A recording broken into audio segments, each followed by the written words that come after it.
Hello tout le monde, j'espère que vous allez bien. Aujourd'hui on se retrouve dans une nouvelle vidéo. J'avais envie de me maquiller et de répondre à vos questions. Comme d'habitude, c'est sur Instagram que ça se passe parce que c'est toujours beaucoup plus facile pour moi de gérer les questions là-bas. Si jamais j'ai pas le temps de parler de certains produits, de toute façon tout sera comme d'habitude en barre d'infos. J'ai essayé de sélectionner un max de questions, je sais que j'aurai pas le temps de répondre à tout le monde. Mais je vais déjà commencer par une question qui me rend très heureuse. Enfin pas la question en soi mais le thème. Alors après plus d'1 an, que penses-tu d'avoir fait de YouTube ton principal métier? Alors ce qui me rend très heureuse, c'est qu'aujourd'hui, à l'heure où je poste cette vidéo, on sera le 18 novembre. J'ai toujours pas refait cet ongle, hein. La flemme est très présente. Et du coup j'ai quitté mon ancien travail l'année dernière, le 17 novembre, j'ai fait mon dernier jour. Donc là ça fait vraiment 1 an pile poil. Pour faire un petit bilan, c'est vraiment la meilleure décision que j'ai prise. Pour ceux qui étaient peut-être pas là à l'époque, je travaillais chez Kiko depuis plusieurs années et le 17 novembre 2019, j'ai fait mon dernier jour chez Kiko, j'ai démissionné pour me consacrer à YouTube à plein temps. Il y a eu plein de questions qui sont revenues sur le sujet. Je pense que vous vous doutez très bien de la réponse. Là je vais faire un mélange de 2 fonds de teint comme d'hab, le Too Faced trop foncé et le Dose of Color trop clair. Par exemple, est-ce que travailler en vente te manque? Absolument pas, absolument pas. J'ai foutu du fond de teint partout, sur mon téléphone, sur mon bureau, sur mon plaid. Il y en a un tout petit peu qui a giclé parce qu'il y avait un bouchon. Je vais enchaîner avec les questions qui ont encore un rapport. Est-ce que le travail en magasin ne te manque pas un peu avec tes collègues, etc. Le travail en magasin ne me manquera jamais, jamais. Autant il y a plein de choses dont je suis pas sûre dans ma vie, autant le travail en magasin ne me manquera jamais. Peut-être qu'un jour je serai forcée d'y retourner, mais c'est pas parce que ça m'aura manqué, ça c'est sûr. Oh non, je vais enlever encore l'anneau parce que là c'est pas possible. Par contre oui, mes collègues, forcément elles me manquent. On se voyait quand même de temps en temps. Mais là c'est vrai qu'avec les 2 confinements, on se voit plus. Je galère avec la lumière là, je pense que vous le verrez. Pour l'anti-cerne, je vais faire un mélange. J'arrête pas avec mes mélanges, mais j'ai mes produits préférés en fait, j'ai plus les bonnes teintes. Donc le Tarte dans la teinte fer qui est trop claire, avec le Dose of Color dans la teinte light qui est trop foncée. Va-t-il y avoir d'autres unboxing calendrier de l'Avent? Non, il y en aura plus. Je voulais en faire 2-3, vous m'aviez demandé H&M et tout. Et en fait ils sont déjà en rupture, donc je pouvais plus les commander. Donc il y en aura pas d'autres. Mais par contre, quel est ton calendrier préféré cette année et quand vont commencer les vlogs de Noël? Mon calendrier préféré dans ceux que j'ai unboxés, je crois que c'est le The Body Shop parce que j'ai été un peu surprise. J'avais peu de produits The Body Shop, donc du coup... personnellement, c'est celui que j'aurais préféré ouvrir en décembre. Sinon, non, il y a le Catrice. Le Catrice, non, ouais, en maquillage, le Catrice était vraiment bien. Mais le mien, je vous l'ai montré sur Instagram, du coup, j'en ai acheté un que je vais pas ouvrir en vidéo. De toute façon, je vous montrerai jour par jour, sûrement sur Instagram, mais je l'ouvrirai pas d'un coup ici, c'est le Nuo Box. Parce que j'ai galéré à trouver un calendrier avec plusieurs marques, enfin multimarques, que avec des marques non testées sur les animaux. J'ai galéré, j'ai trouvé celui-ci. Donc c'est le Nuo du site Nuo Box, mais bon il est déjà en rupture. Quand je vous l'ai montré sur Instagram, et il était déjà en rupture, je l'avais acheté en précommande. Et pour la deuxième partie de la question, les vlogs de Noël vont commencer en décembre. Je reste vague pour le moment. Pour quand la fin de la déco dans l'appartement? Les gars, ce sera jamais terminé. J'aime trop la déco pour qu'un jour décréter que ce soit terminé. C'est pas possible. Mais par contre, quand j'estimerai que ce sera vraiment... Enfin, que ce sera plus qu'une question de déco, mais que l'aménagement sera fini, je vous ferai une vidéo à part tour. Vous m'en parlez souvent, je sais que vous l'attendez, donc vous inquiétez pas, je sais que vous l'attendez. Le problème, c'est que j'ai screené des questions et qu'il n'y a plus d'ordre. Donc là, je vais vraiment y aller au hasard. Quoi de prévu pour le mois de décembre? Beaucoup de vlogs. En poudre de soleil, là j'applique celle de Beauty Bay dans la teinte Donut. Connais-tu la date de fin de la totalité des travaux? Absolument pas. Je pourrais demander à mes voisins, mais en fait, par choix, je ne vais pas demander. Je vais attendre d'en avoir vraiment marre parce que j'ai peur que... Je sais qu'il y en a minimum pour 3 mois sur les échafaudages. Là, ça fait 2 semaines et j'ai déjà envie de m'arracher la tête. J'ai pas envie qu'on me dise ce sera fini pour l'été prochain, vous voyez? Je suis dans le déni, absolument. Si vous voyez des reflets un peu sur mon visage, c'est qu'il y a le soleil. Je vais pas m'en plaindre. Comment prendre... Ça, j'ai sélectionné parce que... Comment prends-tu soin de tes plantes? Surtout la Monstera Deliciosa. Si j'ai un conseil à vous donner, c'est de ne surtout pas me demander conseil. Parce que mes plantes... j'ai jamais réussi à en garder une seule. Et pourtant, vraiment, c'est pas faute d'essayer, hein, parce que j'essaye d'en prendre soin, je me pose souvent la question de savoir ce qu'elles ont besoin, je les change des fois pour qu'elles soient plus ou moins à la lumière, mais j'y arrive pas. J'y arrive pas. Est-ce que tu as des astuces, conseils pour un premier appart? Je pense qu'en premier, ce qu'il faut faire, c'est de définir ce qu'on recherche, de mettre des critères principaux. Par exemple, est-ce que pour nous c'est indispensable d'avoir une chambre vraiment, ou est-ce que pour un premier appart, on peut pas plutôt se satisfaire d'un studio? Enfin, il faut vraiment savoir ce qu'on veut. Par contre, si j'ai un conseil à vous donner, ne pas négliger la luminosité dans un appart. Mes deux premiers apparts, ils étaient plutôt sombres, même si le premier était vraiment... Pourtant j'étais au dernier étage, mais j'avais juste une toute petite fenêtre pour un appart entier. C'était sous les combles en fait, donc ça faisait vraiment... Enfin c'était hyper sombre. Dans le deuxième appart, j'avais une grande fenêtre dans le salon, mais j'étais au rez-de-chaussée, donc forcément c'était super sombre. Et franchement ce qui en est ressorti, c'est que la luminosité, enfin je sais pas si on est tous... fait pareil, mais moi c'est trop important. Quand il fait beau, je suis de bonne humeur. Quand il fait mauvais, que c'est sombre, je suis de mauvaise humeur. Ça va avec. Je trouve que la luminosité, faut vraiment pas négliger parce que c'est beaucoup plus agréable de vivre dans un appart lumineux. Après, oui, forcément, parfois on n'a pas le choix. Mais maintenant, en fait, je préférerais mettre de côté d'autres éléments, mais ne pas négliger la luminosité. Pour moi, c'est un critère principal. Évidemment, on n'est pas obligé d'avoir des baies vitrées partout, mais une luminosité correcte. Et puis le deuxième critère, un truc qu'on peut pas changer pareil dans un appart, c'est la localisation. Faire attention parce qu'en général, quand c'est notre premier appart, c'est qu'on va dans une autre ville que celle de nos parents. En général, c'est souvent ça, c'est au moment, enfin les étudiants quoi, qui ont leur premier appart. Et il faut faire attention dans les grandes villes d'être dans un quartier où on peut sortir tranquillement. Dans un quartier d'une rue à l'autre, ça peut être bien ou moins bien. Enfin, faut vraiment, pour moi, il faut vraiment visiter. Et surtout quand vous visitez le quartier si vous connaissez pas. N'hésitez pas à visiter de nuit le quartier aussi parce que ça change, ça peut beaucoup changer. Dans certains quartiers, les endroits vont être complètement morts la nuit, il n'y a plus personne. Et dans d'autres, bon, on va voir que la nuit c'est moins cool. Selon moi, faut vraiment visiter pour se rendre compte. Je galère là avec mes sourcils, je pense que vous le verrez.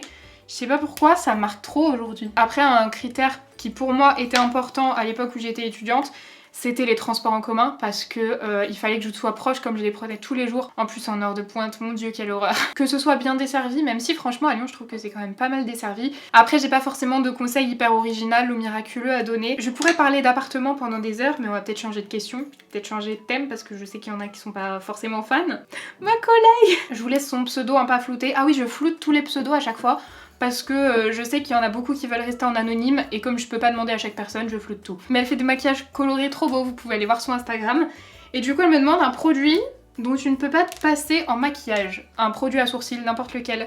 Il faut me laisser un produit à sourcils et un recourbe-cils aussi. Je vais tenter le recourbement de cils, je vais tenter. Mais actuellement il me faudrait un recourbe-cils. Je vais me maquiller avec la palette. Oh, il y a un rayon de soleil, regardez. Le vert là, il est magnifique. Mais du coup c'est pas celui que je voulais utiliser, mais je vais l'utiliser. Ben ce sera un maquillage vert aujourd'hui. Je vais faire une forme basique, déjà ça m'évitera de trop me louper et puis au moins ça m'évitera de parler de ce que je suis en train de faire parce qu'il faut que j'arrive à me concentrer sur les questions. J'ai eu plusieurs questions, je sais pas pourquoi. Est-ce que le permis ça avance? Je l'ai eu, bah si c'est ça, je crois que ça fait 1 an et demi que j'ai mon permis. En plus je vous avais fait une vidéo quand j'avais eu mon permis pour vous annoncer un peu le truc vu que franchement c'est vraiment l'examen que j'ai le plus galéré à avoir. À un moment je me suis demandé si j'étais pas complètement teubée pour ne pas y arriver. Mais le permis, je sais pas, j'ai galéré comme jamais. Mais du coup voilà, je sais pas pourquoi dans ce ask c'est beaucoup revenu. Tu vas encore utiliser les produits Jeffree Star suite à son post avec le crocodile. Alors, je voulais parler de ça. Certains d'entre vous l'avaient remarqué, mais j'utilise plus les produits Jeffree Star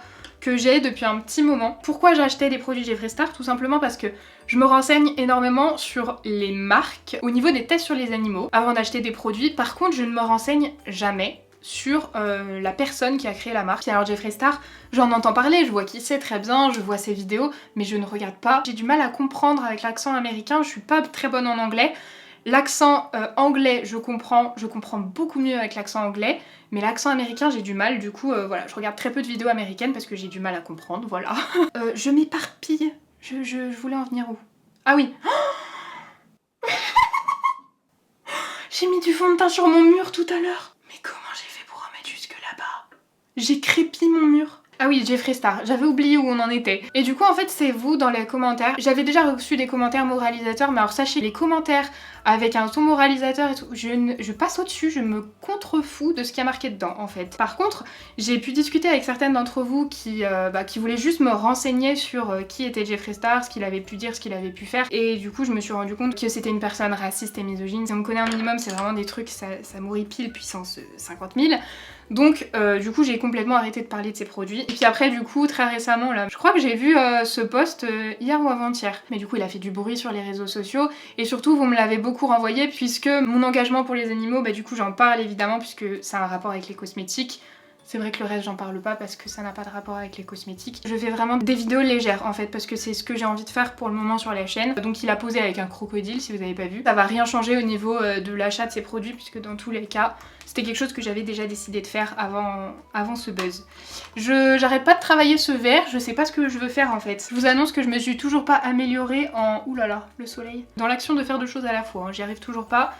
C'est soit je réponds aux questions, soit je me maquille, je n'arrive toujours pas à faire les deux. Est-ce que tu vas te couper les cheveux seule? Non. Du coup j'ai abandonné, je vous en avais parlé sur Insta, mais apparemment j'ai les cheveux bien trop... J'ai trop de masse en fait pour faire ça, je vais me louper. Surtout que je suis pas douée là-dedans. En fait ce que j'aime pas, c'est soit je les aime ici, soit plus long. Mais là c'est la longueur horrible, ils font que rebiquer, c'est horrible. Du coup j'attends qu'ils poussent un peu pour arrêter de râler contre mes cheveux et puis je retournerai les couper dès que je pourrai. Ah, j'avais une question, les youtubeuses que tu adores à part Marion. Et je trouvais ça cool parce que j'aime bien parler des gens que j'aime bien. Alors ça, comme j'ai une mémoire de poisson rouge, je l'ai marqué sur un carnet, j'ai oublié le carnet. J'ai trop de la flemme d'aller le chercher, il est dans le salon. Je vais y aller de mémoire. Qui j'aime beaucoup regarder Marine LB. Quelles que soient ses vidéos, elles me font toujours beaucoup rire. C'est pas de prise de tête. De toute façon, je pense que vous la connaissez, elle a beaucoup d'abonnés. Attendez, mais là, je suis en plein soleil. Attendez, on va se décaler un tout petit peu. Toujours très pro les vidéos. Après, en ce moment, les vidéos que j'aime le plus regarder sont vraiment les vlogs. Je regarde beaucoup les vlogs de Noémie et Tanguy parce que j'ai toujours bien aimé leurs vlogs, que ce soit les vlogs voyage quand ils partaient. Là, en ce moment, ils font des vlogs à la maison, quoi, des vlogs décoration et tout. J'aime trop bah évidemment vous vous en doutez, j'aime trop ce genre de vlog. Toujours en vlog, j'aime beaucoup regarder les vlogs de Charlène de la chaîne Stormette. Je trouve qu'elle travaille super bien ses vlogs, le montage est super bien fait. Il va falloir fermer les rideaux. Voilà, ça m'a l'air mieux en luminosité. Hello, tout d'abord, j'adore ce que tu fais. Alors j'ai une petite question. Quand tu achètes des produits à tester, est-ce que c'est ton budget perso ou c'est ton entreprise pour voir un peu le fonctionnement? Je vais prendre ce fard là, du coup le fard vert, je vais le prendre au doigt. Alors déjà merci beaucoup et en ce qui concerne le budget, j'ai sélectionné cette question puisque ce fard est magnifique. Puisque je l'ai déjà eu quelques fois, du coup je voulais vous répondre. En fait moi j'ai encore une entreprise en mode petite entreprise, du coup il n'y a pas de distinction entre mon budget perso et mon budget YouTube. Donc quand j'achète des produits, des trucs comme ça, une caméra, un micro, mon budget perso ou mon budget d'entreprise c'est le même. Ce fard est très très beau, je le trouve magnifique, franchement cette palette elle est vraiment super bien. Quel est ton style de musique et quel est ton rapport avec la musique d'ailleurs? C'est sympa aussi de parler d'autre chose que de make-up, j'ai un problème avec la musique. Quand j'ai une musique que j'aime, je l'écoute jusqu'à saturer de la musique. C'est-à-dire je peux l'écouter en boucle pendant des jours et des jours, des semaines et des semaines même. En ce moment et depuis cet été, une musique que j'écoute tout le temps, c'est Le Grand Bain de Dadju et Nino. Qu'est-ce que j'écoute beaucoup en ce moment? J'aime beaucoup Riles, mais c'est vrai que ça m'a un peu passé en ce moment. Ça va revenir, hein. À une période, j'écoutais que lui, non-stop, en boucle. Un truc par contre qui est stable, c'est Miley. Mais là elle va sortir son album le 27. J'attends ça carrément. J'aime beaucoup Slimane. En ce moment j'écoute à fond des musiques de Brel. Qu'est-ce que j'écoute? J'écoute Bondo de Anna. Ça c'est ma copine Yola qui me l'a fait découvrir et depuis pareil en boucle. Fais ça bien de Damso et Fally Ipupa. Et en fait ce que j'aime beaucoup écouter en musique c'est les musiques à l'ancienne. Genre je vais écouter Diams, je vais écouter Amel Bent, Léa Castel, Kenza Farah, tous les trucs à l'ancienne j'aime beaucoup. Est-ce que tu comptes acheter une maison ou un appart plus tard? Franchement oui, c'est dans les plans parce que mettre de l'argent dans un loyer ça me fait mal tous les mois. J'ai même pas cherché à savoir si je pouvais acheter parce que je sais pas où, je sais pas quoi, si je sais quoi, je sais un appart, pas une maison. J'ai vécu dans des maisons à la campagne, sans personne, mais c'est pas pour moi, moi j'aime les appartements au milieu de la ville. Oui ce sera dans mes plans futurs d'acheter, mais pas à l'ordre du jour parce que je sais pas où. Pour le moment j'aime bien Lyon, mais est-ce que je vais rester à Lyon? J'en sais rien. En fait je sais pas. Je viens de me rendre compte que j'avais pas fini les youtubeuses que j'adore. Vous voyez quand je vous dis que je suis un poisson rouge? En plus maintenant j'avais ce que j'ai marqué. Marielle du blog de Neroli. Je trouve que c'est vraiment une personne, je la connais pas personnellement mais j'ai l'impression que c'est une personne très vraie, très honnête, elle s'exprime super bien. Elle parle de soins, de make-up mais pas que. Pardon. Elle fait aussi des vlogs. Elle est pas là pour faire du buzz ou quoi, rien. Elle est là juste pour partager son avis sur les produits, sa vie et j'aime beaucoup. Je regarde beaucoup ses vidéos, Elsa Makeup, j'ai oublié de le dire, mais en vidéo make-up, je continue d'en regarder beaucoup aussi, hein, des vidéos make-up. Moins qu'un temps puisque j'ai moins de temps. En ce moment c'est un peu la course donc j'ai moins le temps, mais ça me plaît toujours autant, ça c'est sûr. Et j'aime beaucoup les vidéos d'Elsa. Ah j'ai oublié, je l'ai pas mis dans la liste mais j'ai envie de le dire quand même. J'aime beaucoup les vidéos de Sandrea aussi, surtout ses vlogs. En ce moment j'aime beaucoup ses vlogs. Ensuite tout ça j'ai dit. Et en dernier j'ai mis Zoéla. C'est la seule anglophone que je regarde assidûment. J'aime énormément ses vidéos, je trouve qu'elle s'exprime très bien dans le sens où j'arrive à comprendre ce qu'elle dit. Elle a un accent que j'aime trop, j'adore l'accent anglais. Et voilà tout ce que j'avais marqué, je regarde beaucoup de vidéos YouTube. J'aime faire des vidéos mais j'aime aussi les regarder, vraiment je regarde énormément de choses sur YouTube, je pouvais pas tout mettre. Mais en ce moment c'est vraiment ce qui me plaît sur YouTube. Je vais finir par le rouge à lèvres, je vais mettre le Tarte de Nip Fab. Et une dernière question, depuis combien de temps fais-tu tes ongles et comment as-tu appris? Ça c'est une question qu'on me pose beaucoup en commentaire. Je fais mes ongles en gel seule depuis toujours, depuis que j'ai commencé à les faire de 3-4 ans. Je vous dis ça aujourd'hui, il y en a aucun. J'ai commencé à apprendre à les faire en cours. J'ai fait un BTS esthétique. On a appris, genre on a eu, je m'en souviens plus, peut-être 4-6 heures d'apprentissage des ongles, ce qui est rien du tout. Attendez, j'arrive pas. Mais c'est ça qui m'a donné envie du coup de les faire moi-même. Après, comme je vous dis, c'était un début d'apprentissage quoi. C'est absolument pas suffisant. Du coup, le reste, eh ben, j'ai tout appris sur la chaîne de Melissa Easy Nails. C'est une prothésiste ongulaire, vraiment, elle, et elle fait des vidéos pour apprendre à les faire. J'ai tout appris sur sa chaîne et justement j'ai reçu énormément de questions me demandant de faire une vidéo à ce sujet. Jusqu'à présent je vous disais non parce que justement je suis pas une pro, mais je reçois tellement souvent cette question que j'ai changé d'avis. Je vais vous faire cette vidéo sur comment je fais mes ongles, quels produits j'utilise, comment je fais, même si justement je ne suis toujours pas une pro. J'ai pas les meilleures techniques du tout mais j'arrive à peu près à un résultat qui me plaît. Je vous ferai ça courant du mois de décembre, je vous montrerai comment je fais mes ongles. J'espère que cette vidéo vous aura plu. J'ai failli dire petite mais là c'est pas du tout petite, à mon avis elle dure très longtemps. Si c'est le cas, n'hésitez pas à mettre un petit pouce en l'air et à vous abonner à la chaîne si c'est pas encore fait. Moi je vous fais de très gros bisous et je vous dis à samedi. Bye!